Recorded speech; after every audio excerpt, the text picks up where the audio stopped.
Alright Pistons fans, so in today's video, we're going to be talking about Kendrick Perkins. He decided to speak on Cade Cunningham and Jalen Green, and he has some things that I really agree with, some positive takes, and just in general good analysis from Kendrick Perkins. So before I get into the rest of the video, I quickly wanted to say thank you guys for hitting my like goals on my recent videos. Please make sure you like this video before you watch the rest of it. Today's like goal is going to be 90 likes on this video. The more likes I get, the more it helps me out in the algorithm. It will show people my channel here on YouTube. So please, if you want to support me, the best way to do that is to like this video. Make sure you guys also subscribe to the channel. I'm trying to get to 4,000 subscribers by the end of this year. And yeah, man, let's get right into this. So Kendrick Perkins decided to speak on Cade Cunningham and the Detroit Pistons, and I'm happy with this, man, because Kendrick Perkins, you know, he's a guy who's had his fair takes where he says some things that I agree with and a lot of things that he said that I disagree with. You know, specifically in the playoffs, Kendrick Perkins have had some bad takes. When it comes to LeBron James,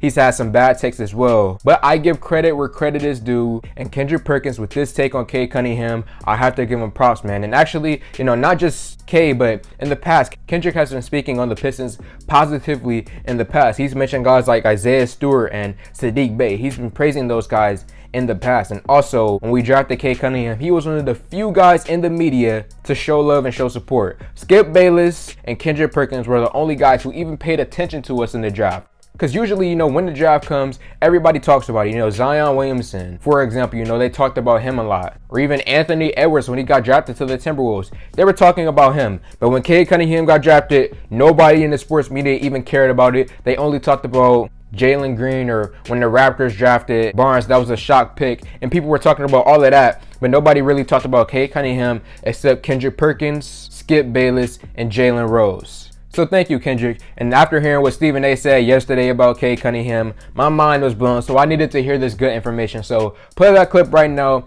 Kendrick Perkins speaking on Cade Cunningham. If you're looking for the electrifying plays and for the highlights, then Jalen Green is your guy. If you're looking for winning basketball, that's Cade Cunningham. And it's just a natural feel, right? As a hooper, as a basketball player, you could tell guys that just has a natural feel for the game, like Cade taking that charge or being in position. For a rookie, like some of the rotations I was watching him make on the defensive side of things, I was like, that's very impressive. And that's why I think Jalen Green lacks in certain areas, is having that natural feel, being able to rotate on the fly without being told to.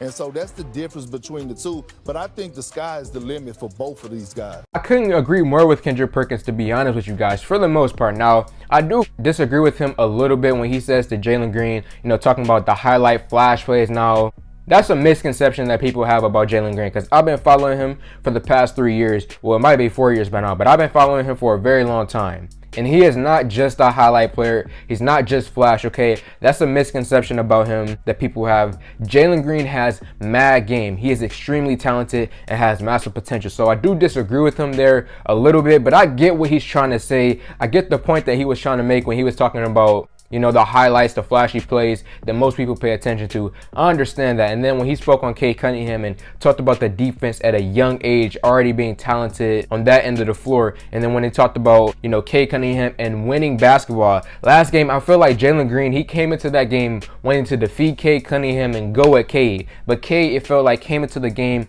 wanting to get the win, wanting the Pistons to win as a team. That's what it felt like to me. Obviously, we don't know what's going on in their minds, but that's what it felt like when I watched the game. And, you know, getting back to Cade Cunningham defensively, you know, talk about a guy who's a point guard, who's 6'7" with a 7 feet wingspan, who has defensive IQ as well. He's a very talented on-ball defender. I definitely believe that he needs to work on his off-ball defense. That's where he struggles a bit. But on-ball defense is already very, very solid. Reminds me a little bit of rookie Killian Hayes defensively, guarding Kevin Durant and James Harden on a few plays. When he was guarding Jalen Green, he did solid as well. You know, defensively on ball, he already looks really, really good, man. So I agree with what Perkins was saying when he talked about Cade Cunningham defensively. And then again, I wanted to get back on Jalen Green. Jalen Green as a player, I feel like he's a good scorer, a very good scorer, in fact. The only thing is that he's inconsistent right now, and he may never change that, quite honestly, because the type of player that he is, He's one of those guys who's just going to go out there and continue to shoot. When his shots aren't falling, he's going to shoot. If he has 2 defenders in his face,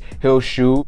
Just in general, his shot IQ, I would say, is kind of low right now. And I don't see it changing in the future because he's just one of those trigger-happy type of guys who will shoot whenever he feels like it. He's extremely confident. He believes in himself. He believes every time he puts the ball up, he will make that shot. So I don't see that changing in the future. So I feel like he's a scorer, a inconsistent scorer, who somewhere down the line can average around 25 or more points. I really do believe that Jalen Green can become one of the top scorers in the NBA. He's just going to be inconsistent with his scoring. And then also defensively, something that I will give props to him on is that he has improved his defense this year. Coming into the NBA, the transition from the G League to the NBA, I would say that he went from below average to just near, I don't know if he's there yet, but just near an average defender. He is not that bad. He's not like a James Harden type. He at least puts in the effort on defense. And then lastly, before I get out of here, the main thing that I took away from what Perkins was saying is what he said at the very end of this clip. The sky is the limit for both of these guys, man. Both of these guys have massive potential. Both of these guys can be superstars in their own rights.